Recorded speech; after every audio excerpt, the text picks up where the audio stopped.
من الشیطان اللعین الرجیم بسم اللہ الرحمن الرحیم رب اشرح لی صدری ویسر لی امری واحلل عقدۃ من لسانی یفقهوا قولی ان اللہ وملائکتہ یصلون علی النبی یا ایہا الذین آمنوا صلوا علیہ وسلموا تسلیما۔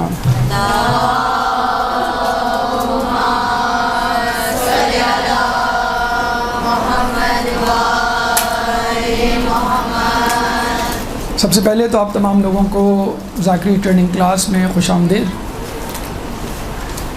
کربلا کا واقعہ ایک ایسا واقعہ ہے کہ جس کے بارے میں حدیث رسول ہے ان لقتل الحسین حرارۃ فی القلوب المؤمنین لا تبرد ابدا، کہ قتل حسین ایک ایسی حرارت ہے مومن کے دل میں کہ جو کبھی سرد نہیں ہوگی۔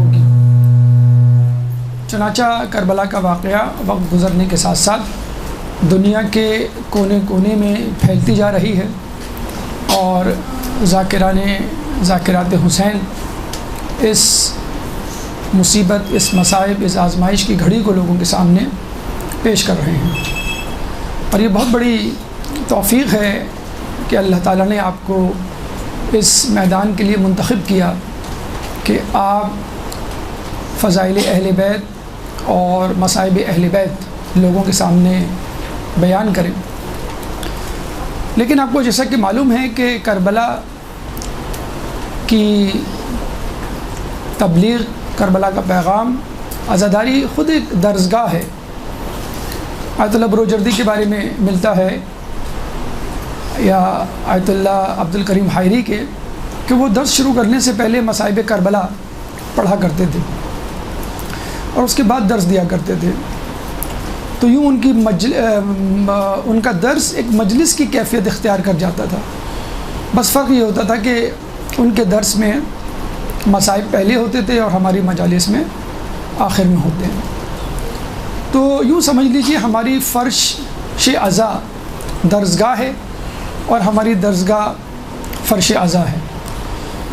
تو اگر آپ اپنی مجالس کو درسگاہ میں تبدیل کر دیں تو نہ صرف یہ کہ لوگوں کو ثواب ملے گا، بلکہ ساتھ ساتھ وہ علمی نکات، علمی مسائل، تاریخی حقائق اپنے ساتھ لے کر اٹھیں گے۔ مجالس میں کیونکہ ہم اپنے لوگوں کے درمیان ہوتے ہیں، چنانچہ دلائل کی ضرورت نہیں پڑتی، فقط یہ کہہ دینا کافی ہے کہ یہ امام نے فرمایا اور ایسا ہوا۔ لیکن چونکہ واٹس ایپ، انٹرنیٹ، میڈیا کا دور ہے، بات ان لوگوں تک بھی جاتی ہے جو امام حسین کی معرفت نہیں رکھتے، تو وہ دلیل مانگتے ہیں، ریفرنس مانگتے ہیں، حوالہ جات مانگتے ہیں۔ چنانچہ کوشش ہونی چاہیے کہ فضائل اہل بیت کے ساتھ آپ اپنی گفتگو کو دلائل سے آراستہ کریں، منطق پیش کریں، وجوہات، اسباب بیان کریں۔ چنانچہ ایک اپنا طریقہ کار اور روش بنائیں کہ جب بھی مجالس شروع کریں یا جب مجلس شروع کریں تو مجلس کی ایک تمہید باندھیں، انٹروڈکشن، جس میں عزاداری کے ماحول کو، آس پاس کے ماحول کو، معاشرے میں پھیلے ہوئے ابہام کو، کنفیوژن کو، کانفلکٹس کو ایڈریس کریں کہ معاشرے میں عزاداری ہو رہی ہے، کچھ لوگ پوچھتے ہیں عزاداری کیوں ہونی چاہیے، عزاداری میں گریہ ہوتا ہے، کچھ لوگ کہتے ہیں بھی گریہ کیوں ہونا چاہیے، کربلا کے واقعات کو 1400 سال ہو گئے، اب کیوں بار بار دہرایا جاتا ہے، امام حسین مظلوم کیوں کربلا گئے تھے تو پوری فوج لے کے جاتے، جب ان کو یقین تھا کہ میں یہاں مارا جاؤں گا تو کیا یہ خودکشی نہیں؟ فائدہ کیا ہوا؟ 72 لاشیں، ناموس کی بے حرمتی، لوگوں کے سامنے توہین، حاصل کیا ہوا؟ کیا ہم جیت گئے؟ دیکھا جائے تو توہین ہوئی، اور اسی توہین اور شہادت اور قتل کے سبب سے ہم رو رہے ہیں، تو اس رونے کا کیا فائدہ؟ اب یہ تمام معاملات، یہ تمام اشکالات، یہ تمام سوالات آپ کے بھی اور لوگوں کے ذہن میں بھی اٹھتے ہیں، لیکن ہمارے عقیدے اور ایمان اتنے مضبوط ہیں کہ دلائل کی شاید ضرورت ہی نہیں پڑتی۔ لیکن اگر کوئی نوجوان نسل سے کوئی فرد اٹھے اور آپ سے پوچھے ان تمام سوالات کے جوابات دلائل کے ساتھ، آیات و روایات اور حکایات کی روشنی میں ریفرنسز کے ساتھ، تو پھر آپ کو تھوڑی سی تحقیق اور مطالعہ کر لینا چاہیے۔ چنانچہ آج کا موضوع تاریخ کربلا پر اعتراضات اور ان کے جوابات پر مشتمل ہوگا۔ تقریباً 12 سوالات اور ان کے جوابات ہم آپ کے سامنے پیش کریں گے۔ پرنٹ آؤٹ کی فارم میں یہ سوالات اور ان کے جوابات آپ کو مل جائیں گے انشاءاللہ، آج تو نہیں لیکن انشاءاللہ اگلی کلاس میں، اگر آپ چاہیں تو لکھیں، ورنہ ایسی کوئی خاص ضرورت نہیں۔ تو جب بھی مجلس شروع کریں، مجلس کے شروع میں ایک انٹروڈکشن دیں، اور اس انٹروڈکشن میں ایک سوال اور اس کا جواب ایک پیراگراف کی فارم میں، یعنی 5 منٹ پر جو محیط ہو، اس کے بعد جو بھی آپ کا موضوع ہے آپ اس پر جا سکتے ہیں۔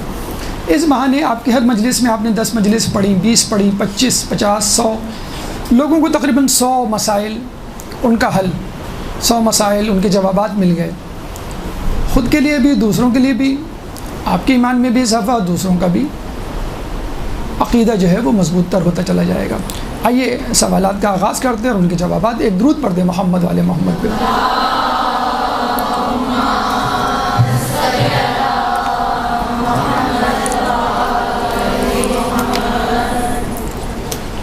کربلا کے حوالے سے جو پہلا سوال کیا جاتا ہے، یزید نے امام حسین علیہ السلام سے بیعت کا مطالبہ کیوں کیا؟ اچھا، یہاں پہ کنفیوژن ہم دور کر دیں۔ لوگ یہ سمجھتے ہیں کہ امام حسین علیہ السلام نے بیعت سے انکار کر دیا تھا۔ اگر وہ پہلے ائمہ کی طرح بیعت کر لیتے تو شاید یہ واقعہ نہ ہوتا۔ یعنی امام حسن علیہ السلام نے غیب بیعت کر لی تھی، امام علی نے بیعت کر لی تھی، امام حسین نے نہیں کی، چنانچہ ان کے ساتھ یہ ہوا۔ تو یہ بات اچھی طرح جان لیجئے، نہ امام حسین علیہ السلام سے پہلے کسی نے بیعت کی، اور نہ امام حسین علیہ السلام کے بعد کسی نے بیعت کی، اور نہ خود امام حسین علیہ السلام نے بیعت کی۔ تو بیعت کسی نے نہیں کی، کیونکہ اگر ہم بیعت کر لیتے تو پھر امامت کا عہدہ، منصب اور عقیدہ ہی باطل قرار پائے گا۔ اب یہ سوال کہ یزید نے امام حسین علیہ السلام سے بیعت کا مطالبہ کیوں کیا، بہت اہم سوال، کیونکہ اگر یزید بیعت کا سوال نہ کرتا تو مسئلہ ہی نہیں تھا، کربلا ہوتی ہی نہیں، نہ یہ جھگڑا پیدا ہوتا۔ تو 2 لفظوں میں جواب، یزید نے امام حسین علیہ السلام سے بیعت کیوں کی؟ استحکام حکومت کے لیے، تاکہ اس کی حکومت کو استحکام ملے۔ جب وہ اقتدار پہ آیا، اس کی جو شخصیت تھی، بندروں سے کھیلنے والا، زانی، شرابی، تارک الصلاۃ، ہر قسم کی برائی اس کی شخصیت میں موجود، اس کو ایک عام آدمی اپنا دوست بنانا پسند نہ کرے، اپنے ساتھ بٹھانا پسند نہ کرے، تو اس کو وہ حاکم کیسے مان لے؟ تو پہلی مرتبہ ایسا ہوا کہ عام لوگوں میں تھوڑا سا شور غلغلہ پیدا ہوا کہ یہ کون مسند خلافت پر آ گیا کہ جس کو ہمیں خلیفۃ المسلمین یا امیر المومنین کہنا پڑے گا۔ اور یہ بات اتنی کریٹیکل، اتنی مشکل تھی اس کو ہضم کرنا اور اس کو تسلیم کرنا امارت یزید کو، کہ خود حاکم شام گھنٹوں یہ سوچا کرتا تھا کہ میں اپنے بیٹے یزید کو کس طرح مسند خلافت پر بٹھاؤں اور کس طرح لوگوں کی حمایت حاصل کروں۔ اتفاق سے مغیرہ بن شعبہ جو اس زمانے میں کوفے کا گورنر تھا، حاکم شام نے اس کو کسی وجہ سے معطل کیا اور اپنے پاس جواب دہی کے لیے بلایا۔ کچھ شکایات تھی۔ جب وہ جا رہا تھا حاکم شام کے پاس، تو اس نے ترکیب سوچی کہ کیا ایسا میں اس کو جواب دوں کہ میری کوتاہیوں پر بھی پردہ ڈل جائے اور حاکم شام بھی خوش ہو جائے اور مجھے دوبارہ وہ گورنری کے عہدے پر بحال کر دے۔ چنانچہ وہ جان بوجھ کے تاخیر سے 2 یا 3 دن کی تاخیر سے حاکم شام کے پاس دربار میں حاضر ہوا۔ پہلا سوال جو حاکم شام نے کیا وہ یہ کہ تمہیں دیر کیوں ہوئی؟ میں نے تو تمہیں 2 یا 3 دن پہلے بلایا تھا۔ تو مغیرہ بن شعبہ نے یہ کہا کہ میں آپ کے بیٹے یزید کی جانشینی کے لیے لوگوں میں راہ ہموار کر رہا تھا۔ یہ سنتے ہی حاکم شام کا چہرہ خوشی سے کھل اٹھا اور اس نے کہا کہ بس ٹھیک ہے، تمہارے بلانے کا مقصد پورا ہو گیا، تم جاؤ دوبارہ اپنے ہی کام میں مصروف رہو اور تم آج سے کوفے کی گورنری پہ بحال۔ یہ پہلا پتھر تھا جو تالاب میں مغیرہ بن شعبہ میں نے یزید کی خلافت کے حوالے سے پھینکا تھا، اور یہاں سے جو ہے حاکم شام کی عملی اقدامات کا سلسلہ شروع ہو گیا۔ چنانچہ جاتے ہوئے حاکم شام نے یزید کو یہ کہا تھا کہ دیکھو تمہاری بیعت کو کچھ لوگ قبول نہیں کریں گے، اور ان میں یہ چند نام مدینے کے ان افراد بااثر شخصیات کے ہیں جس میں امام حسین کا بھی نام لیا گیا۔ چنانچہ ان سے بیعت لینا، اگر وہ بیعت کر لیں، اگر بیعت نہ کریں تو پھر زور زبردستی نہ کرنا، اگر بیعت کر لیں گے تو بہت اچھا ہوگا، کیونکہ اس سے تمہارا استحکام بہت مضبوط ہو جائے گا حکومت کے حوالے سے۔ اب یزید ویسے ہی پریشان تھا کہ مجھ جیسے فاسق و فاجر کو کون منہ لگائے گا، بیعت تو بہت دور کی بات، لیکن چونکہ اقتدار اس کے پاس تھا اس لیے لوگ جو ہے اس کی طرف مجبوراً سمٹ آئے۔ اب اس نے چاہا کہ اپنی اقتدار کو میں مزید مضبوط کروں، چنانچہ مدینے کا رخ کیا گیا اور وہاں پہ موجود مقتدر شخصیات جن کا نام خصوصی طور پہ حاکم شام نے مرنے سے پہلے لیا تھا ان کی طرف رخ کیا۔ اس میں سب سے پہلے جو نام آتا تھا وہ امام حسین مظلوم کا، اور یہ بھی بات تاریخ اوراق میں موجود ہے کہ حاکم شام نے ایک دفعہ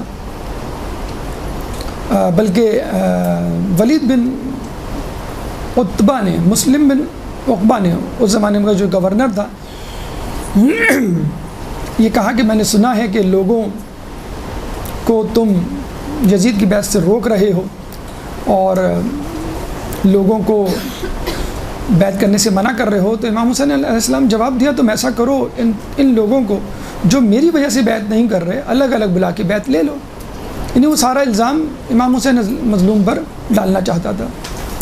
بہرحال امام حسین مظلوم تک بات پہنچی اور آپ سے کہا گیا کہ آپ بیعت کر لیں، لیکن انہوں نے بیعت سے انکار کیا، اور بیعت سے انکار کرنے پہ آپ کو معلوم ہے مروان بن حکم جو اس وقت مدینے کے گورنر کے سامنے کھڑا ہوا تھا، اس نے یہ جملہ کہا تھا کہ حسین کو جانے مت دینا ورنہ یہ پھر ہاتھ نہیں آئیں گے، کہ جس پہ امام حسین نے پلٹ کے کہا کہ کون مجھے قتل کرے گا، کون اس کی جسارت کرے گا، اور اس کو بہت جسے کہتے ہیں کہ منہ توڑ جواب دیا تھا، اور بیعت کا مطالبہ انہوں نے بہت سختی سے رد کر دیا تھا۔ تو یہ وہ استحکام حکومت تھی جس کے لیے یزید چاہتا تھا کہ مجھے امام حسین علیہ السلام کی بیعت مل جائے، کیونکہ وہ امام ہیں، جنت کے سردار ہیں، علی مرتضیٰ کے بیٹے ہیں، رسول اللہ کے نواسے ہیں، بی بی سیدہ کے لخت جگر ہیں، تو ان کا مقام و مرتبہ یقیناً تمام لوگوں سے بہت زیادہ بلند تر تھا، اور اس کی یہ خام خیالی تھی کہ امام حسین علیہ السلام اگر میری بیعت کر لیں تو میرا مسئلہ آسان ہو جائے گا۔ بلکہ اس نے تو لوگوں کو یہ کہنا شروع کر دیا تھا کوئی بات نہیں، اگر بیعت نہ بھی کرے تو میرے پاس ایک جواز آ جائے گا کہ یہ باغی ہے اور میں اس کو قتل کرنا چاہتا ہوں، چنانچہ میں نے قتل کر دیا۔ تو یہ وہ جواب ہے اس بات کا کہ یزید نے امام حسین علیہ السلام سے بیعت کا تقاضا کیوں کیا، کیونکہ ایک مقتدر شخصیت تھے، امام تھے، اور ان کی بات میں ایک وزن تھا، اور ان کے ہوتے ہوئے یزید کو اپنی خلافت کسی طرح بھی پنپتے ہوئے نہیں نظر آتی تھی۔ اب آئیے دوسرے سوال کی طرف، ایک درود پڑھ دیں محمد والے محمد۔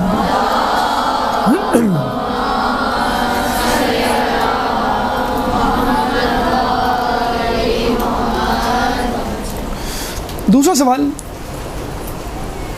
پہلے سوال سے متصل، پہلا سوال یہ تھا کہ یزید نے بیعت کا مطالبہ کیوں کیا، جواب استحکام حکومت۔ دوسرا سوال امام حسین علیہ السلام نے بیعت کیوں نہیں کی۔ سوال تو کچھ بھی پوچھا جا سکتا ہے، بنیادی سوال سے لے کے بہت زیادہ علمی اور فلسفیکل کوسچن۔ تو امام حسین علیہ السلام نے بیعت کیوں نہیں کی؟ بہت سمپل سا جواب، مروان بن حکم کہ جس نے مدینے کے گورنر کے کان میں کہا تھا کہ حسین کو نہ جانے دو ورنہ یہ کبھی ہاتھ نہیں آئیں گے اور ان سے ابھی بیعت لے لو، تو اس نے دوسرے دن مروان بن حکم نے امام حسین کو رستے میں جب دیکھا آتے ہوئے تو کہا کہ آپ یزید کی بیعت کیوں نہیں کر لیتے۔ امام نے بہت خوبصورت جملہ کہا جو رہتی دنیا تک ایک اصول بن گیا بیعت کا، مثلی لا یبایع مثلہ، کہ مجھ جیسا اس جیسے کی بیعت نہیں کر سکتا۔ بہت سمپل سا جواب، مجھ جیسا شخص، مجھ جیسا نیک، مجھ جیسا متقی، مجھ جیسا عالم، اس جیسے کی جو زانی، شرابی، بندروں سے کھیلنے والا، جاہل، اس کی بیعت نہیں کر سکتا۔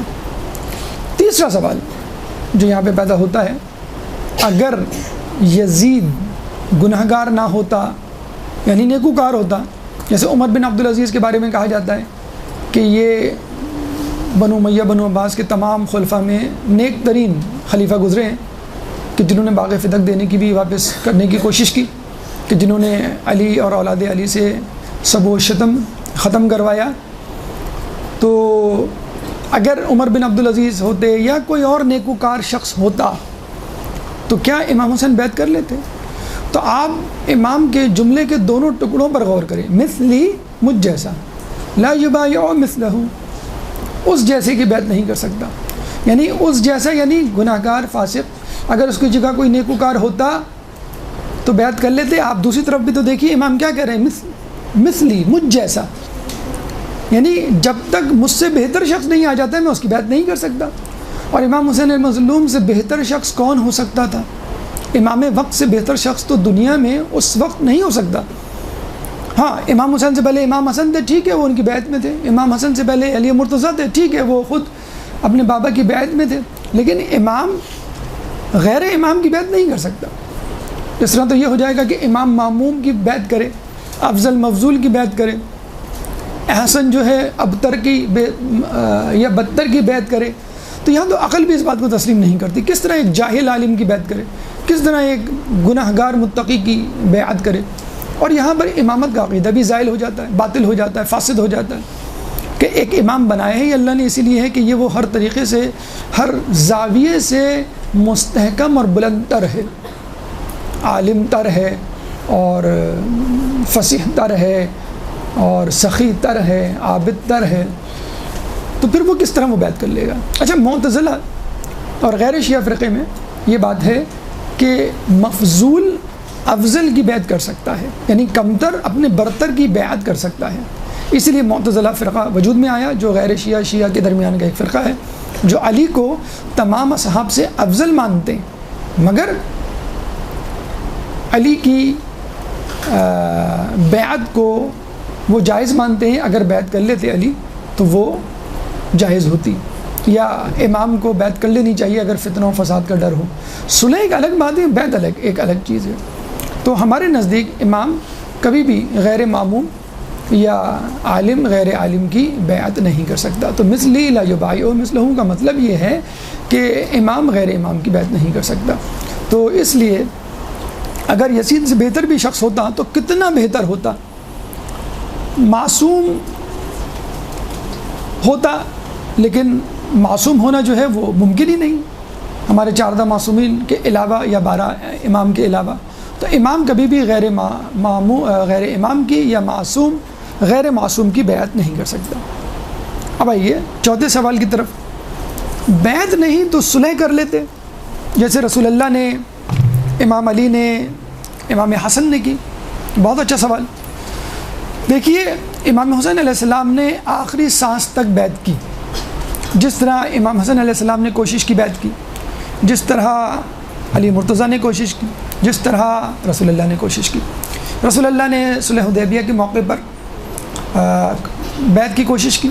کچھ لوگوں کو شک ہوا کہ آپ نبی ہیں کہ نہیں، آپ حق پر ہیں کہ نہیں، آپ کمزور تو نہیں لیکن پھر بھی آپ بیعت کر رہے ہیں. تو رسول اللہ نے ان کو سمجھایا مصلحت اس میں ہے کہ بیعت کر لی جائے.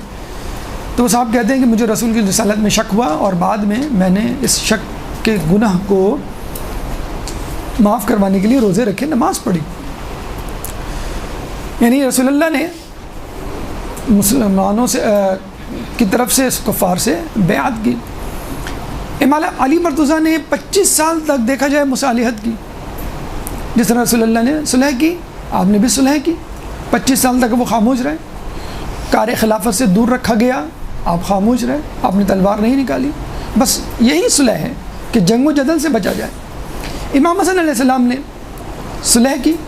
امام حسن علیہ السلام کی امامت کے 10 سال امام حسن علیہ السلام نے ان کے ساتھ چلتے ہوئے صلح کرتے ہوئے گزارے. یہ نہیں کہا کہ بھیا آپ کیوں صلح کر رہے ہیں، آپ صلح نہ کریں، آپ عزیمت کا راستہ اختیار کریں، آپ لڑیں، میں لشکر تیار کروں گا، میں لڑوں گا، میں آگے ہوں گا. تو امام حسن علیہ السلام کی صلح گویا امام حسن علیہ السلام کی صلح تھی. اور رسول کی حدیث ہے حسن و حسین امام ہیں، چاہے کھڑے ہوں چاہے بیٹھے، یعنی چاہے وہ جنگ کریں چاہے وہ صلح کریں۔ تو امام حسین علیہ السلام نے امام حسن علیہ السلام کی زندگی میں 10 سال ان کی امامت کے ساتھ رہتے ہوئے بالکل وہی روش اختیار کی جو امام حسن علیہ السلام نے اختیار کی۔ اس کے بعد امام حسین علیہ السلام جب امام بنے تو 10 سال تک انہوں نے کڑوے گھونٹ پیے لیکن صلح کا راستہ برقرار رکھا، تلوار نہیں نکالی، حتیٰ کہ حاکم شام سے انہوں نے یہ جملہ بھی سنا کہ تم ایک ایسے دمبے ہو جس کا جوش مارتا ہوا خون ہے اور خدا کی قسم یہ خون بہہ کر رہے گا۔ اس کے بعد پوری کوشش کی گئی یزید کے دور میں کسی طرح جنگ و جدل کی نوبت نہ آئے۔ 2 محرم کو قافلہ کربلا آتا ہے، 7 محرم آتی ہے، عمر سعد کو بلایا جاتا ہے، سمجھایا جاتا ہے کس لالچ میں تم یہ کر رہے ہو، رہ کی گورنری میں تم کو دوں گا اتنی بڑی جاگیر، تو وہ نہیں دیتا، مانتا اور کہتا مجھے رہ کی گورنری چاہیے۔ تو امام نے کہا تو رہ کی گندم بھی نہیں کھا سکے گا، تو اس نے کہا میں جو کھا لوں گا۔ تو امام نے اس کو بددعا دی تھی کہ ذبحک اللہ علی فراشک، تو اپنے بستر پہ ذبح ہوگا۔ اور عربوں کے نزدیک بستر پہ گھر میں ذبح ہونا بزدلی کی علامت سمجھا جاتا تھا کہ وہ میدان جنگ سے فرار ہو کے گھر میں آ کے ڈر کے خوف سے چھپ کے بیٹھ گیا۔ 10 محرم کو امام حسین گھوڑے پہ بیٹھنے سے پہلے، جنگ و جدل کرنے سے پہلے اونٹ پہ بیٹھتے ہیں اور اپنا تعارف کرواتے ہیں، پھر آخر میں کہتے ہیں ہیہات من الذلہ، یعنی پوری مصالحت کی کوشش۔ رسول اللہ نے فتح مکہ کے موقع پر یہی روش اختیار کی۔ رسول اللہ گھوڑے پہ بیٹھ کے نہیں آئے تھے، اونٹ پہ بیٹھ کے آئے تھے، بتانے کے لیے کہ میں جنگ کرنے نہیں آیا، میں صلح کرنے آیا ہوں۔ اور رسول اللہ نے صلح کے ذریعے سے مکہ فتح کیا تھا۔ تو امام حسین نے گھوڑے پہ بیٹھنے سے پہلے اونٹ پہ بیٹھ کے بتایا کہ میں اب بھی امن چاہتا ہوں، اب بھی صلح چاہتا ہوں، لیکن وہ لوگ نہیں مانے۔ بیعت یا پھر سرداد نداد دست یزید، یہی ہے نا شعر کہ سر تو دے دیا لیکن ہاتھ نہیں دیا۔ وہ چاہ رہے تھے ہاتھ دو یا سر دو، تو انہوں نے کہا میں سر دے دوں گا، ہاتھ نہیں دوں گا۔ تو اونٹ پہ بیٹھ کے ہم نے انٹروڈکشن کروایا اور بتایا، پوری کوشش کی صلح کی، نہیں مانے۔ پھر 10 محرم کو امام جو ہے وہ عمر سعد سے دو بدو گھوڑے پہ سوار ہوتے ہوئے کہتے ہیں کہ تو کس سبب سے میرے قتل کا در پہ ہے، کیا وجہ ہے، چاہتا کیا ہے تو، یعنی اصل بات تو بتا۔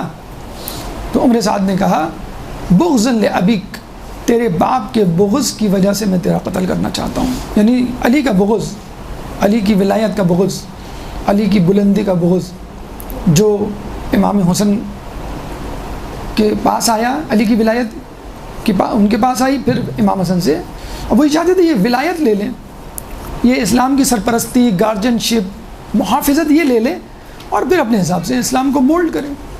اور یہ بھی ملتا ہے روایتوں میں کہ شمر جب خنجر لیے پشت مبارک میں بیٹھا ہوا تھا تو آپ نے سر موڑ کے اس کو کہا تھا کہ تو اب بھی باز آ جا، میں تیری مغفرت کروا دوں گا نانا سے۔ تو آخر وقت تک امام حسین نے صلح کی کوشش کی۔ اگر آپ صلح کا مطلب بیعت لیتے ہیں، صلح از اکول ٹو بیعت، تو یہ امام مرتے دم تک نہیں کریں گے، اور کسی امام نے ایسا نہیں کیا۔ اگر آپ بیعت کو صلح کہتے ہیں، بھائی بیعت کر لیتے تو صلح ہو جاتی، یہ شرط تھی، تو یہ امام جو ہے وہ کبھی نہیں کر سکتے۔ بڑی اچھی مثال اس زمین میں دی جاتی ہے۔ اکثر لوگ امام حسن علیہ السلام کو ٹکرانے کی کوشش کرتے ہیں اور اختلافات بتلانے کی کوشش کرتے ہیں کہ دونوں میں اختلاف تھا۔ تو جان لیجئے، ایک مثال سے لوگ سمجھاتے ہیں اس کو کہ ایک شخص ایک ڈاکٹر کے پاس جاتا ہے اپنے مرض کے لیے، ڈاکٹر اس کو ایک دوا تجویز کرتا ہے اور وہ چلا جاتا ہے، پھر کافی عرصے بعد 4-5 سال بعد وہ شخص آتا ہے اور اب وہ ڈاکٹر نہیں رہتا، کوئی دوسرا ڈاکٹر اس کی جگہ بیٹھ جاتا ہے۔ تو وہ کہتا ہے کہ بھائی مجھے یہ پرابلم ہے اور کافی عرصے پرانا ہے، 5 سال کا، فلاں ڈاکٹر نے یہ دوا دی تھی، آپ بھی لکھ دیں۔ اور وہ ڈاکٹر چیک کرتا ہے اور کہتا ہے کہ آپ نے دوا پابندی سے استعمال کی؟ انہوں نے کہا نہیں۔ بد پرہیزی تو نہیں کی آپ نے؟ کہا بد پرہیزی بھی کی ہے۔ کہہ لیں گے اصل میں اب آپ کا مرض اتنا بڑھ چکا ہے دوا کے استعمال نہ کرنے کی وجہ سے، بد پرہیزی کی وجہ سے، کہ اب دوا کی نہیں، سرجری، آپریشن کی ضرورت ہے۔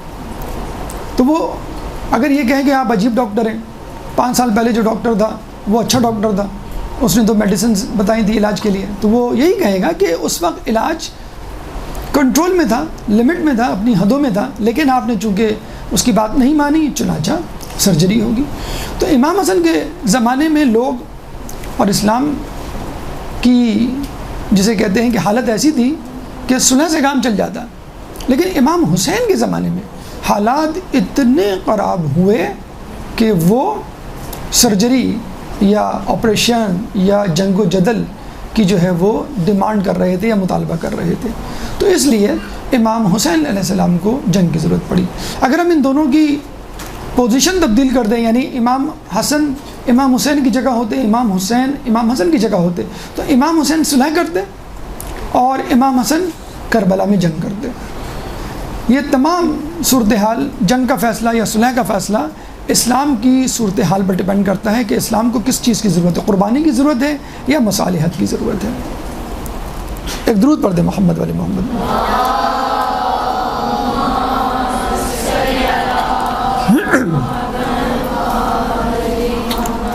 ایک سوال بڑا دلچسپ کہ جب سب نے بیعت کر لی تھی تو امام حسین نے کیوں نہیں کی؟ وہ بھی کر لیتے، وہی تو رہ گئے تھے۔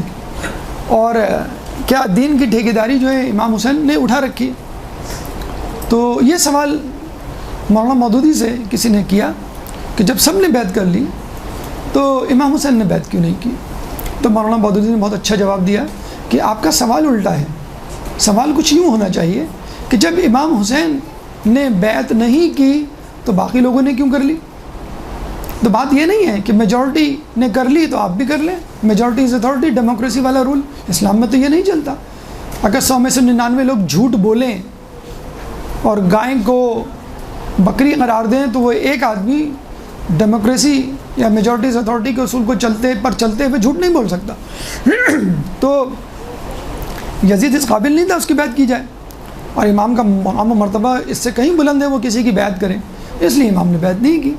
تو باقی لوگوں کو اب یہ سوال کہ کیا امام نے ٹھیکہ، جی بالکل امام ٹھیکیدار ہیں، امام کے بعد امام کے ماننے والے مجتہدین، مراجعین، علماء کرام، عوام الناس، یعنی علی اس کی ٹھیکیدار ہے۔ بہت اچھا جملہ علماء کے درمیان مشہور ہے کہ اسلام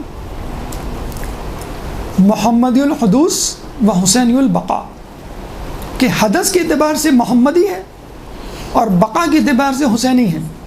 یعنی اسلام کا تعارف رسول نے کروایا، اسلام کو ایجاد، انشاء، پروڈیوس رسول نے کیا، پریزنٹ رسول نے کیا، لیکن اس کی پرورش، اس کی گروتھ، اس کی پروڈکشن، اس کی حفاظت حسین نے کی۔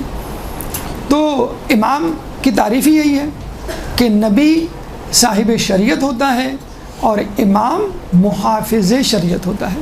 یہ امام کی ذمہ داری تھی کہ وہ لوگوں کو بتائے کہ بیعت کس کی جانی چاہیے، کس کی نہیں کی جانی چاہیے، اسلام میں کیا کیا بدعتیں شامل ہو چکی ہیں، مسائل کیا کیا پیدا ہو چکے ہیں۔ چنانچہ انہوں نے لوگوں سے اس بات کو منوایا کہ بیعت کرنے کے قابل میں ہوں، یعنی میری بیعت ہونی چاہیے، اور یزید جیسے لوگوں کی قیامت تک بیعت نہیں ہونی چاہیے۔ اور بطور امام وہ اس بات کے روادار تھے، سزاوار تھے، ان پہ واجب تھا کہ سب سے پہلے آگے بڑھ کر اسلام کو بچائیں، اور ضروری تھا اسلام کو بچانا، کیونکہ امام کی اولین ذمہ داری دین کی محافظت ہے۔ اور یہ اس وقت بھی ضروری ہو جاتی ہے کہ دیکھیں اب تک جو نبی آئے ان کے بعد کسی نہ کسی نبی کو آنا تھا، 400 سال 500 سال 1000 سال بعد ٹھیک ہے لوگ راہ راست پہ آ ہی جاتے، لیکن نبی کے بعد، رسول کے بعد اب کسی نبی کو نہیں آنا تھا قیامت تک۔ 1400 سال گزر چکے، تو اب ان 1400 سال میں کیا کیا جائے؟ ضروری ہے کہ کسی امام کو، اگر کوئی امام اب تک نہیں رہا، ورنہ ہمارے عقیدے کے مطابق ہر نبی کا ایک جانشین وسیع اور امام ہوتا ہے، لیکن اب تک اگر کوئی امام نہیں رہا ہے تو اب اور زیادہ واجب ہو جاتا ہے، کیونکہ اب کوئی نبی نہیں آئے، تاکہ وہ اس کی محافظت کرے۔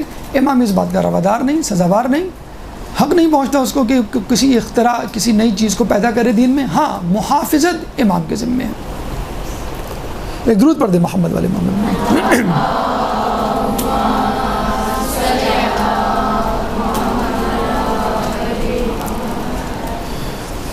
ایک سوال جو کیا جاتا ہے کہ امام کو جب معلوم تھا کہ میں مارا جاؤں گا کربلا کے میدان میں، تو وہ گھر سے کیوں گئے اور کربلا جا کر اپنی جان کیوں دی؟ کیا یہ خودکشی نہیں؟ دیکھیں، پہلی بات تو یہ سن لیجئے کہ امام کا یہ قول تھا جب لوگوں نے یہی سوال ان کے سامنے رکھا مدینے سے نکلتے ہوئے، تو انہوں نے کہا کہ دیکھو، اگر میں کسی بل، جانور کے بل میں بھی پناہ لے لوں تو میں مارا جاؤں گا،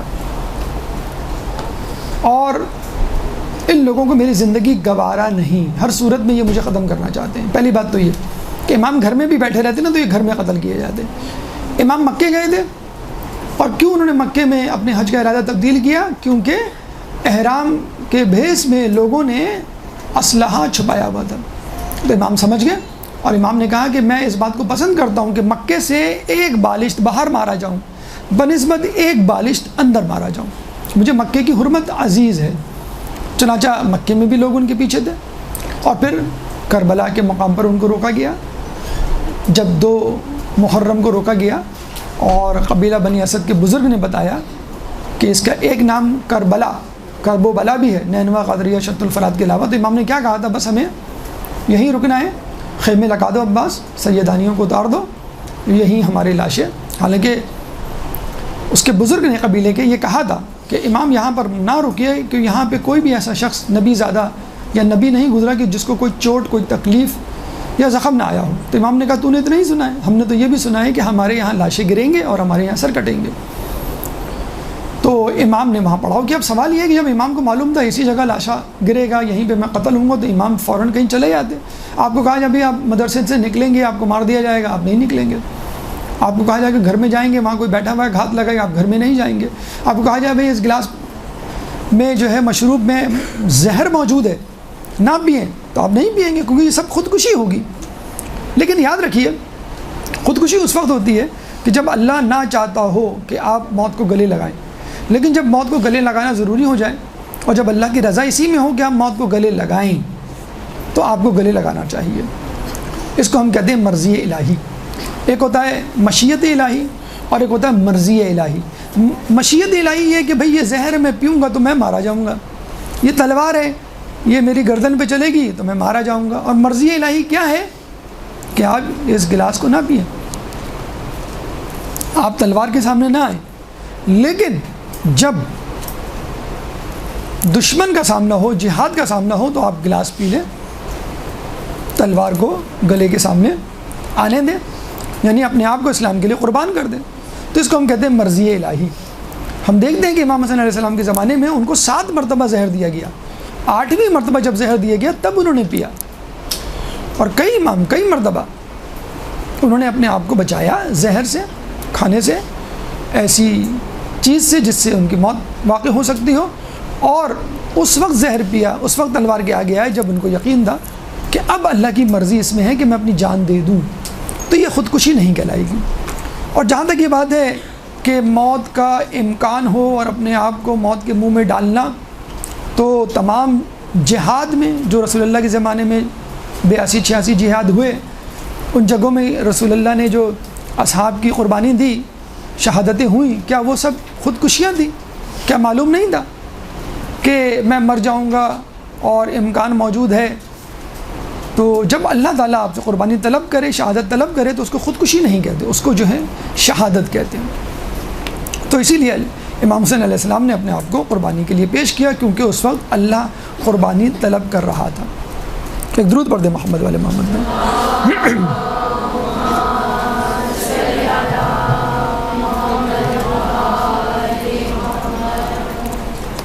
ایک سوال کہ اگر امام حسین کو جانا تھا تو وہ چلے جاتے، رشتہ داروں کو تو ساتھ نہ لے کے جاتے۔ دیکھیے، یہ سوال تو اس وقت اٹھانا چاہیے کہ جب رسول اللہ مباہلے میں اپنے خاندان والوں کو لے کے جا رہے تھے۔ مباہلے میں کربلا سے زیادہ مشکل سچویشن تھی، کربلا سے زیادہ رسک تھا۔ مباہلے میں کیا تھا کہ فمن حاجک فیہ من بعد ما جاءک من العلم فقل تعالوا ندعو ابناءنا وابناءکم ونساءنا ونساءکم وانفسنا وانفسکم ثم نبتہل فنجعل لعنۃ اللہ علی الکاذبین، سورہ آل عمران آیت نمبر 61، کہ جب ان پہ حجت آ جائے، اس کے بعد علم آ جائے، اس کے بعد وہ اپنی ہر درمی پہ قائم رہیں، تو ان کو کہو کہ ٹھیک ہے، ہم اپنے بیٹوں کو لائیں تم اپنے بیٹوں کو، ہم اپنی عورتوں کو لائیں تم اپنی عورتوں کو، ہم اپنے نفسوں کو لائیں تم اپنے نفس کو، اور پھر اللہ پہ جھوٹوں کی لعنت کی دعا کریں۔ تو ضرورت کیا تھی عورتوں کو بچوں کو لے جانے کی؟ کیا رسول اللہ اکیلے نہیں جا سکتے تھے اور کہتے تھے میں اللہ کا رسول ہوں، اگر نہیں ہوں تو خدا مجھ پر عذاب نازل کرے؟ عورتوں کو کیوں لے گئے؟ یعنی بی بی سیدہ کو، بچوں کو کیوں لے گئے حسن حسین کو؟ کربلا میں پھر بھی ایک چانس تو تھا کہ وہ عین موقع پر جو ہے وہ مصالحت کر لیتے، بیعت کر لیتے، معافی مانگ لیتے، نعوذ باللہ، لیکن مباہلے میں تو کسی قسم کا چانس نہیں تھا۔ دعا کی جا رہی تھی کہ جو جھوٹا اس پہ اللہ کی لعنت، لیکن پھر بھی گھر والوں کو، عورتوں کو لے کے گئے۔ تو کربلا میں بھی یہی سچویشن تھی کہ بہت ضروری تھا کہ امام حسین جو ہے اپنے گھر والوں کو لے کے جائیں۔ جب ان سے کہا گیا، ابن عباس نے سوال کیا کہ آپ عورتوں کو کیوں لے کے جا رہے ہیں، تو امام حسین نے جواب دیا کہ میرا جہاد جو ہے وہ زینب کے بغیر مکمل نہیں ہو سکتا۔ کسی نے سوال کیا کہ لوگ کربلا کو یاد رکھے ہوئے ہیں لیکن غدیر کو نہیں، تو کیا خوب جواب دیا گیا کہ غدیر میں زینب نہیں تھی، کربلا میں زینب تھی، اس لیے پیغام جو ہے وہ پہنچا دیا گیا، آگے چلا گیا۔ اور دوسری بات یہ کہ ہمیشہ یاد رکھیں، جب آپ کوئی خوشی سیلیبریٹ کرتے ہیں اور اس میں لوگوں کی شرکت ہو، آپ کے چاہنے والوں کی، تو وہ خوشی دگنی ہو جاتی ہے، 4 گنا ہو جاتی ہے۔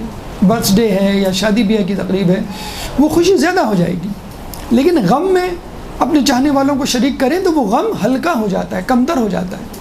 کسی کے باپ کا انتقال ہو جائے، ماں کا انتقال ہو جائے، عزیز کا انتقال ہو جائے، وہ اکیلا ہو میت پہ، بڑا بھاری ہوتا ہے میت کو اٹھانا، لیکن محلے والے جب جمع ہو جاتے ہیں، عزیزوں قریب جمع ہو جاتے ہیں، تو وہ غم ہلکا ہو جاتا ہے۔ تو بس امام حسین نے اپنے غم کو شیئر کرنا چاہا، اور شیئر بھی انہی لوگوں کو کیا جو تیار تھے، دل سے تیار تھے، اسی لیے تو چراغ بجھانے کے باوجود نہیں گئے۔ کسی نے کہا، بلکہ رہبر معظم آیت اللہ سید علی خامنہئی کا جملہ ہے کہ غدیر عوام کی کربلا ہے اور کربلا خواص کی غدیر ہے۔ غدیر میں بیعت کی گئی لیکن اس کے باوجود جفا کی گئی، اور کربلا میں بیعت اٹھا لی گئی لیکن اس کے باوجود وفا کی گئی۔ تو گھر والوں کو اس لیے لے کے گئے کہ اپنے غم میں شریک کریں، عورتوں کو اس لیے لے کے گئے کہ بی بی زینب نے ہی اس پیغام کو آگے پہنچانا تھا۔ اور آپ دیکھ لیجئے کوفے کے بازار، آپ دیکھ لیجئے آگے جو شام کا دربار، اس میں بی بی نے اپنا تذکرہ کم، امام حسین کا تذکرہ زیادہ، امام حسین کا تذکرہ کم بلکہ ولایت علی کا تذکرہ زیادہ۔ تو امام حسین شہید ولایت ہیں، قربان ولایت ہیں، اور بی بی زینب محافظہ ولایت ہیں، کیونکہ خود بی بی سیدہ آپ کی والدہ گرامی محافظ ولایت تھی۔ سورہ تحریم آیت نمبر 6، سورہ تحریم قرآن کا 66واں 66 سورہ ہے۔ اللہ تعالیٰ فرماتا ہے، یا ایھا الذین آمنوا قوا انفسکم واہلیکم نارا وقودھا الناس والحجارہ، اے ایمان والو، اپنے آپ کو اور اپنے گھر والوں کو جہنم کی آگ سے بچاؤ گے، جس کا ایندھن انسان اور پتھر ہوں گے۔ تو جب ہم کوئی نیک کام کرتے ہیں، ہماری کوشش ہوتی ہے گھر والے بھی کریں، نماز پڑھتے ہیں گھر والوں کو اٹھاتے ہیں، مجلس میں جاتے ہیں گھر والوں کو لے کے جاتے ہیں، اور جب ہم گناہوں سے بچتے ہیں گھر والوں کو بھی کہتے ہیں۔ ٹی وی پہ کچھ ایسا آ رہا ہوتا ہے تو ہم منع کر دیتے ہیں بچے کو، اپنی گھر والی کو، خواتین کو ہم پردے کی جو ہے ترغیب دیتے ہیں۔ تو اسلام تو ایک اجتماعی، معاشرتی اور امتی مذہب ہے جس میں تمام لوگ شریک ہوتے ہیں نیکیوں میں، اور تمام لوگ کنارہ کشی اختیار کرتے ہیں گناہوں سے۔ وتعاونوا علی البر والتقوی وتعاونوا علی الاثم والعدوان، کہ نیکی کے کاموں میں تعاون کرو اور برائی کے کاموں میں ایک دوسرے سے تعاون نہ کرو۔ ایک درود پڑھ دیں محمد والے محمد۔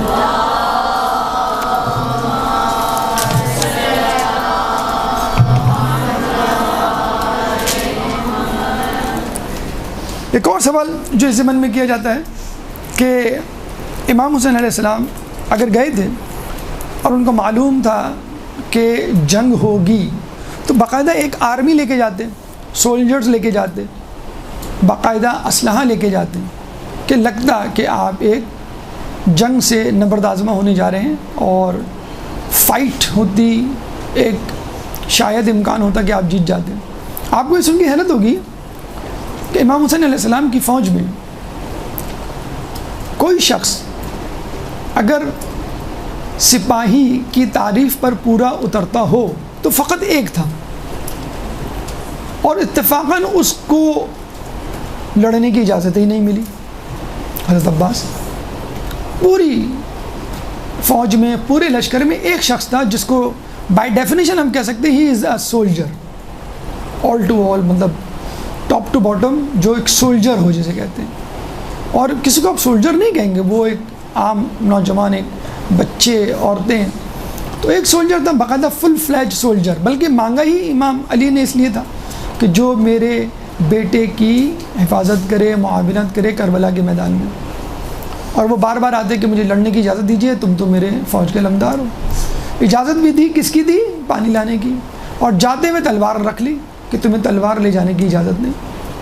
تو ایک بہت بڑا جسے کہتے ہیں کہ نقطہ ہے، بہت حیرت کی بات ہے کہ امام حسین علیہ السلام نے بغیر فوج کے جو ہے یہ جنگ لڑی.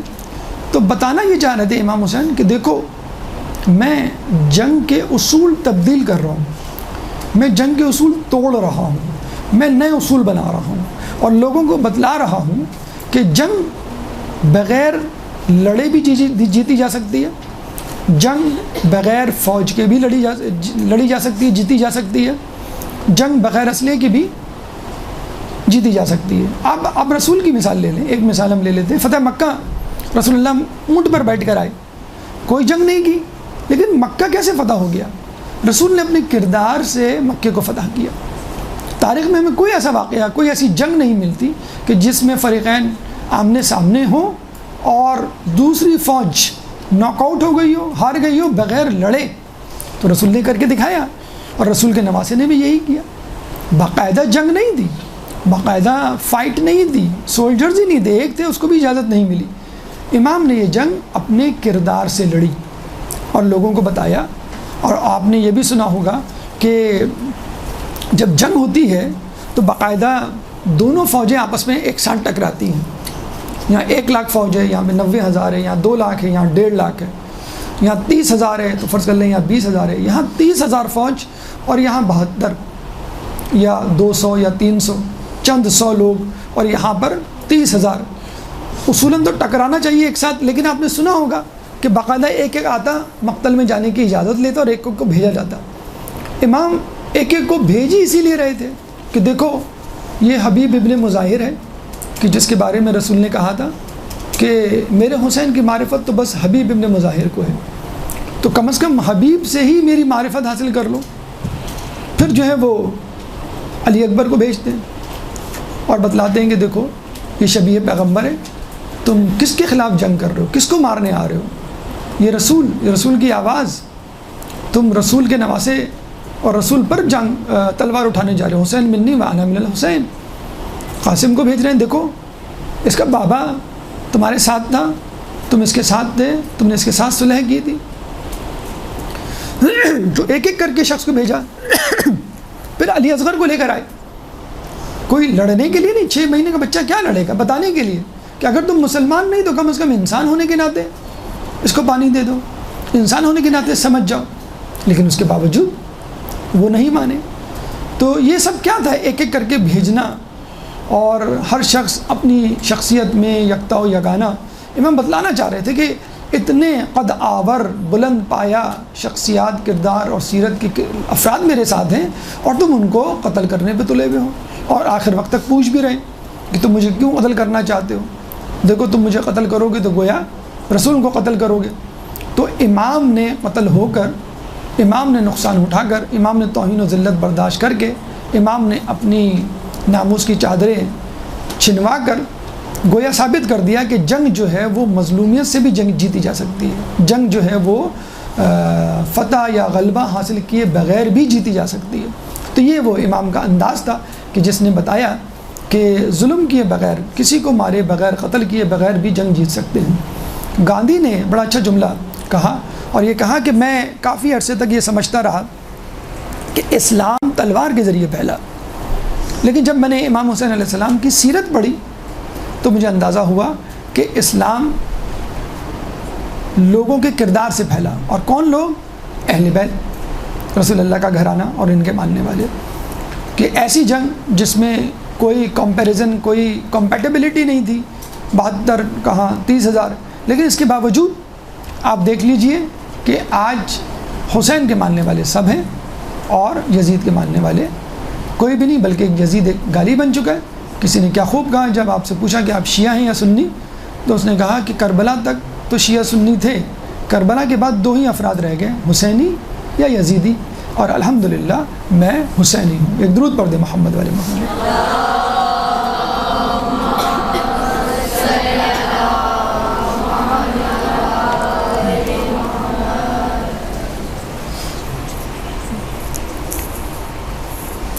کیا قربانی دینا واجب تھی؟ اچھا، جو ابھی سوال تھا کہ باقاعدہ فوج لے کے جاتے، تو دیکھیں اگر باقاعدہ فوج لے کے جاتے ہیں تو وہ 2 شہزادوں کی جنگ میں تبدیل ہو جاتی۔ جیسے اب بھی کچھ لوگ یہی کہتے ہیں 2 شہزادوں کی جنگ تھی، اقتدار کا غلبہ، کرسی کی دوڑ تھی، تو امام فوج نہیں لے کے گئے تو بھی الزام لگایا گیا۔ اگر امام فوج لے کے جاتے اور کسی طرح خدا نخواستہ نعوذ باللہ مینیپولیشن سے جیت جاتے جنگ، کچھ عرصے بعد بنو امیہ دوبارہ آ جاتی جنگ، فوج اکٹھا کر کے، جیسے بنو امیہ کے خلاف بنو عباس آ گئے، پھر کچھ عرصے بعد اہل بیت والے اپنی فوج جمع کر کے لاتے، اور وہ قیامت تک معاملہ چلتا رہتا اور دین بہرحال کہیں نظر نہیں آتا۔ مولا علی نے تمام تر نیک نیتی کے ساتھ خلافت کو قبول کیا، اس کا حق ادا کیا، اس کے باوجود جنگ نہروان پیش آئی، اور جنگ صفین میں لوگ پکار اٹھے کہ تم فقط اپنی خلافت کی فکر میں ہو، نعوذ باللہ، خوارج نے یہ کہا تھا۔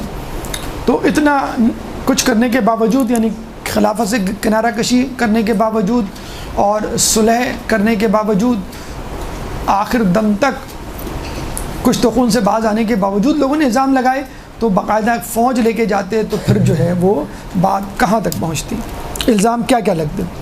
کیا قربانی دینا واجب تھی؟ دیکھیں یہ بات تو طے ہے، عزت مال ناموس کی حفاظت کرنا واجب ہے، لیکن بعض اوقات یہی واجب قربان کرنا پڑتا ہے، یعنی جان بچانا واجب ہے لیکن بعض اوقات جان دینا واجب ہو جاتی ہے۔ حرام غذا کھانا ممنوع ہے، حرام ہے، لیکن وہی حرام غذا آپ کے لیے جائز ہو جاتی ہے جب آپ کے مرنے کا وقت ہوتا ہے، تو رولز تبدیل ہو جاتے ہیں۔ دیکھیے پودا جب مرجھا رہا ہو تو اس کو پانی کی ضرورت ہوتی ہے، اور اسلام کا پودا جب مرجھا رہا ہو تو اس کو خون کی ضرورت ہوتی ہے، اور یہ خون اگر کسی معصوم کا ہو تو کیا کہنے۔ تو امام کے خون کی ضرورت تھی، واجب تھا امام کے لیے اپنے خون کو پیش کر دیتے۔ امام نے یہی کہا تھا نا کہ اگر تمہیں میرے قتل سے خوشی ہوتی ہے اور اسلام میرے قتل سے اگر پروان چڑھتا ہے تو ٹھیک ہے، تلواروں آؤ مجھ پہ حملہ کر دو۔ لٹا کے اکبر و اصغر امام کہنے لگے خدا کے دی تجھے زندگی مبارک ہو۔ تو امام نے اپنے آپ کو لٹا کے اسلام کو زندگی دے دی۔ ایک بات یہاں پہ اور سمجھ لیجئے، آپ نے اسکول کے زمانے میں فوڈ چین پڑھی ہوگی یا فوٹو سنتھسس پڑھا ہوگا۔ دیکھیں اس میں کیا ہوتا ہے، اللہ تعالیٰ نے 4 قسم کی مخلوقات بنائی ہیں، جمادات، نباتات، حیوانات، انسان۔ جمادات ان اینیمیٹس، جامد و ساکت اپنی جگہ پر، جیسے ہوا، پانی، غذا، نمکیات، سورج کی روشنی۔ نباتات پلانٹس، حیوانات یعنی اینیملز، اور انسان۔ ان میں سب سے کمتر کون ہے؟ جمادات، اس کے بعد اس سے بہتر نباتات پلانٹس، اس سے بہتر حیوانات، اس کے بعد انسان۔ یہ اللہ کا اصول ہے کہ کمتر بہتر کے لیے یا افضل کے لیے قربانی دیتا ہے اور اس کی خدمت کرتا ہے، بعض اوقات قربان ہو جاتا ہے۔ ہم دیکھتے ہیں کہ درخت سورج کی روشنی، کاربن ڈائی آکسائڈ، زمین کی نباتات کو جذب کرتے ہیں، کلوروفل کی موجودگی میں فوٹو سنتھسس کرتے ہیں اور پھر کلورو پلاسٹ بناتے ہیں اور اپنے لیے غذا تیار کرتے ہیں۔ تو کیا کاربن ڈائی آکسائڈ، نمکیات، سورج کی روشنی یہ معنی ہوتی ہے اپنے آپ کو یوٹیلائز کروانے سے، تصرف کروانے سے، یا اپنے آپ کو پیش کر دیتے ہیں؟ یہ تمام چیزیں اپنے آپ کو پیش کر دیتے ہیں۔ کیوں؟ یہ کمتر ہیں، جامد و ساکت ہیں، حرکت نہیں کر سکتے، زیرو نہیں ہوتے، ذی عقل نہیں ہوتے، اس لیے کمتر ہیں، اور کمتر ہیں اس لیے افضل پہ اپنے آپ کو قربان کر دیتے ہیں۔ اب نباتات کی باری آتی ہے۔ نباتات ان چیزوں کو استعمال کر کے گروتھ کرتا ہے، پرورش کرتا ہے، اور اس کی شاخیں، پھل پھول آتے ہیں اس میں۔ اب ایک بکرا سامنے سے گزرتا ہے، وہ اس درخت کی شاخیں اور پتے کھاتا ہے، تو کیا درخت منع کرتا ہے کہ بھئی مجھے نہ کھاؤ؟ درخت اپنے آپ کو پیش کر دیتا ہے۔ درخت کمتر ہے، نباتات کمتر ہیں حیوانات سے۔ حیوانات ذی روح ہوتے ہیں، نباتات میں گروتھ نشو و نما ہوتی ہے لیکن ذی روح نہیں ہے، تو جانور ان کو کھا لیتے ہیں اور وہ منع نہیں کرتا۔ اب یہ جانور، یہ بکرا منڈی پہنچتا ہے، اب یہ انسان وہاں پہنچتا ہے، بکرا منڈی سے بکرے کو خریدتا ہے، گھر لا کے اس کو ذبح کرتا ہے۔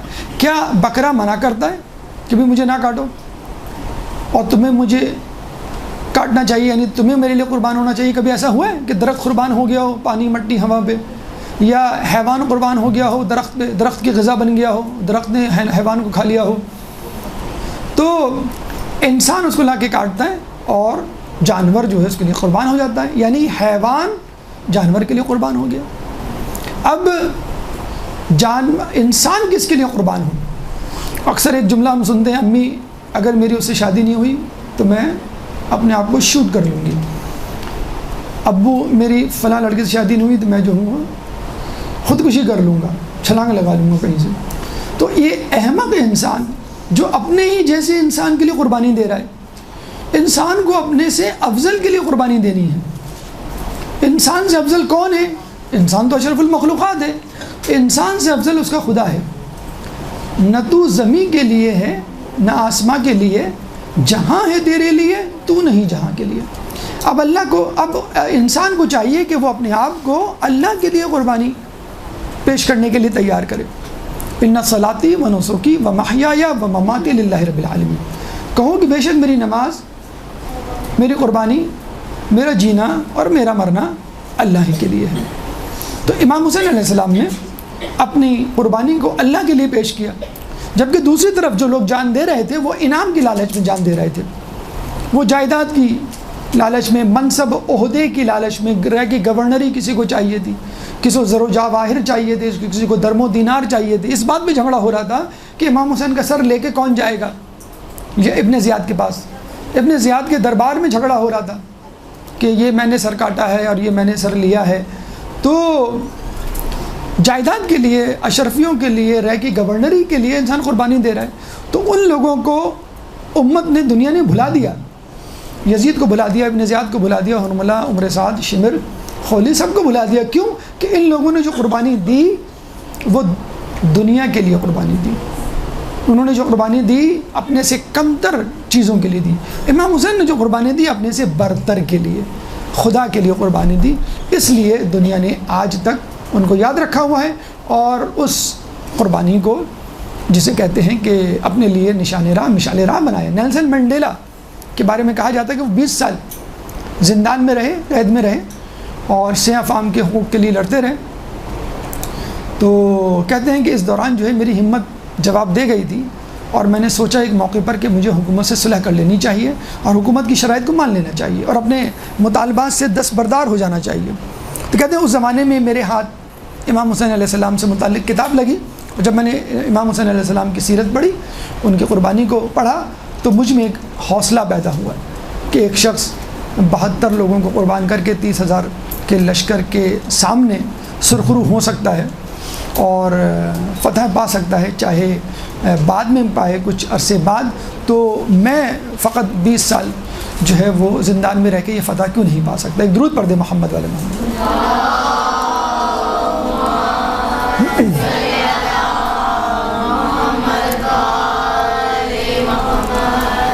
اچھا، لوگ کہتے ہیں کہ یہ آپ جذباتی باتیں کر رہے ہیں کہ مر کے انسان امر ہو جاتا ہے یا ہار کے جیت ہو جاتی ہے، کوئی مثال دیں، بہت آسان سی مثال، بہت اچھی سی مثال۔ بیج آپ بوتے ہیں کہاں؟ زمین میں، کیا اس کو زمین کے اوپر رکھ دیں؟ نہیں رکھتے۔ اور درخت کہاں ہوتا ہے؟ زمین کے اوپر ہوتا ہے۔ اور بیج کو کہاں رکھتے ہیں آپ؟ اندر، بالکل اندر، کہ بالکل نظر نہ آئے، اور بالکل بند کر دیتے ہیں کہ وہ سراغ بھی نہیں رکھتے کہ وہ نظر آئے، تو دیکھنے والوں کی نظروں سے بیج غائب ہو جاتا ہے۔ پھر ہم دیکھتے ہیں کچھ عرصے بعد، کچھ دنوں کے بعد، اندر سے ایک ننھا سا پودا کوپل پھوٹتی ہے، پھر وہ آہستہ آہستہ پودا بنتا ہے، اور پھر وہ ایک درخت، طاقتور درخت میں تبدیل ہو جاتا ہے۔ تو تو وقتی طور پہ غائب ہونا، وقتی طور پہ فنا ہونا، وقتی طور پر مفقود ہو جانا، وقتی طور پہ قتل ہو جانا اس بات کی دلیل نہیں ہے کہ آپ ہار گئے۔ وقتی طور پہ آپ اپنا مورچہ چھوڑتے ہیں، وقتی طور پہ آپ پیچھے جاتے ہیں، وقتی طور پہ جنگی ایک حکمت عملی بھی ہے کہ اگر فوج آ رہی ہو تو آپ پیچھے ہٹ جائیں، اور فوج جب شہر میں داخل ہو جائے تو اس کو پھر پیچھے سے گھیر کے مارے، جیسے خالد بن ولید نے مسلمانوں پہ حملہ کیا تھا۔ یہ بھی ایک اسٹریٹجی ہے۔ تو اس لحاظ سے بھی حسین پیچھے ہٹے، پیچھے ہٹنے کے مطلب میں قربانی دی، اور بعد میں پھر آپ نے دیکھے توابین کا لشکر آ گیا 4000 کا، امیر مختار کا لشکر آ گیا 7000 کا، جس نے امام کے قتلوں کو چن چن کے مارا، اور اب 4 کروڑ لوگ جو ہیں وہ 40 پر موجود ہوتے۔ تو امام اگر جیت جاتے تو شاید امام کو یہ فتح نہ ملتی۔ کہتے ہیں کہ جب 4000 فرشتے اللہ تعالیٰ سے اجازت لے کے امام حسین علیہ السلام کی نصرت کے لیے آئے تو امام حسین نے نصرت کا انکار کر دیا کہ میں نصرت نہیں لے سکتا کیونکہ مجھے قتل ہونا ہے، اور جب تک میرا خون نہیں بہے گا یہ پودا اسلام کا نشو و نما نہیں پائے گا۔ اور امام حسین علیہ السلام کے قتل کے بعد وہ 4000 فرشتے اب ان کی قبر مبارک پر جو ہے وہ چکر لگا رہے ہیں، طواف کر رہے ہیں، یا لثارت الحسین کلمہ جو ہے ان کی زبانوں پر ہے کہ ہم جو ہے امام زمانہ کے ظہور کے وقت امام کے ساتھ مل کر خون حسین کا انتقام لیں گے۔ آخری سوال، ایک درود پڑھ دیں محمد والے محمد دیں۔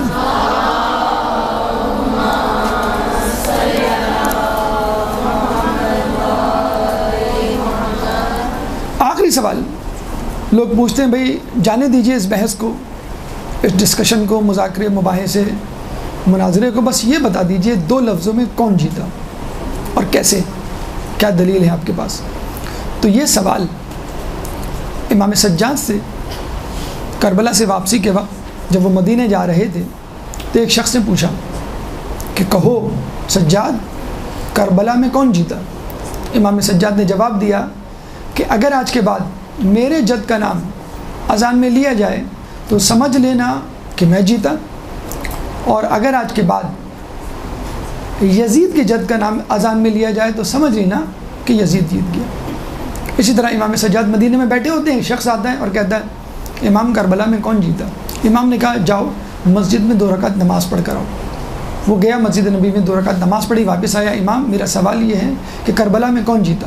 امام نے کہا کہ تمہیں تمہاری نماز نے جواب دے دیا، یہ نماز زندہ ہے، سمجھ لو کہ میں جیت گیا، اگر یہ نماز زندہ نہ ہوتی تو میں ہار جاتا۔ اس سے بڑی مثال، ثبوت، دلیل کیا ہو سکتی ہے کہ دربار یزید کا ہے اور کلمہ رسول کا، جناب سجاد کے جد کا بلند ہو رہا ہے۔ جب امام سجاد اپنا انٹروڈکشن تعارف کروا رہے تھے تو اقطع الکلام الحسین، یہ یزید کا جملہ تھا، اقطع الکلام السجاد، کلام الرجل، کہ اس آدمی کے کلام کو قطع کرو ورنہ میرے درباری اور میرے چاہنے والے، میرے عوام منقلب ہو کے میرے خلاف ہو جائیں گے۔ تو بے وقت کی اذان دلوائی گئی، اللہ اکبر اللہ اکبر اللہ اکبر اللہ اکبر، اشہد ان لا الہ الا اللہ اشہد ان لا الہ الا اللہ اشہد ان محمد رسول اللہ۔ جب مؤذن نے اشہد ان محمد رسول اللہ کہا تو امام سجاد نے فوراً کہا، جو مؤذن تھوڑی سی سانس لیتے ہیں نا ایک جملے سے دوسرے جملے کے بولنے کے درمیان، اسی وقت جملہ یہ کہا، یزید یہ بتا کہ محمد تیرے جد تھے یا میرے جد؟ تو یزید کو جواب مل گیا کہ جنگ جون کون جیتا۔ تو آج بھی یزید کے حواریوں کی، یزید کے سپاہیوں کی قبریں گمنام ہیں، مفقود ہیں۔ بنو امیہ، بنو عباس کی قبروں پہ جانے والا، فاتحہ کرنے، خوانی کرنے والا کوئی نہیں، بلکہ ان پہ لعنت بھیجنے والے بہت ہیں۔ اور امام حسین علیہ السلام کی قبر مبارک ہر وقت مرجع خلائق بنی ہوئی ہے، احتیاج پوری ہونے کا مرکز بنی ہوئی ہے، اور خود 40 پہ کہ امام بلا نہیں رہے اور 4 کروڑ کی عوام موجود ہے، اگر امام بلائیں، امام کا ظہور ہو تو کتنی عوام کربلا پہنچ جائے۔ اللہ تعالیٰ سے دعا ہے کہ ہمیں مقصد حسین کو زندہ رکھنے کی توفیق عطا فرما۔ اللہ تعالیٰ سے دعا ہے کہ کربلا کے شواہد کو گھر گھر پہنچانے کی توفیق عطا فرما۔ اللہ تعالیٰ سے دعا ہے کہ فضائل اہل بیت، مصائب اہل بیت پڑھنے، سنانے اور اس پہ عمل کرنے کی توفیق عطا فرما۔ جو پریشان حال ہیں ان کی پریشانی کو دور فرما، جو بے روزگار ہیں ان کو رزق حلال عطا فرما۔ جو مقروض ہیں ان کے قرضوں کو عطا فرما، جو اسیر ہیں ان کو رہائی عطا فرما، جو رشتوں کے انتظار میں ان کے لیے مناسب رشتوں کا بندوبست فرما، امام کے ظہور میں تعجیل فرما اور ہمیں ان کے انصار و اعوان میں شامل فرما۔ ربنا تقبل منا انک انت السمیع العلیم وتب علینا انک انت التواب الرحیم برحمتک یا ارحم الراحمین۔